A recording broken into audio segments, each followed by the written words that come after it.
tumesikia neno lako ya nguvu ya muunganiko kwenye hii madhabahu. Asante Yesu kwa kutupa Baba ambaye amekuwa muunganiko na kutuunganisha sisi na wewe Mungu. Tunasema asante. Tuko hapa.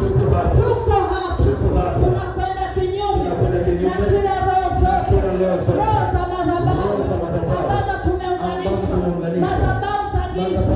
Tunatoka huko katika jina la Yesu. Kama walituunganisha kupitia miili yetu, kupitia majina yetu, kupitia fedha zetu,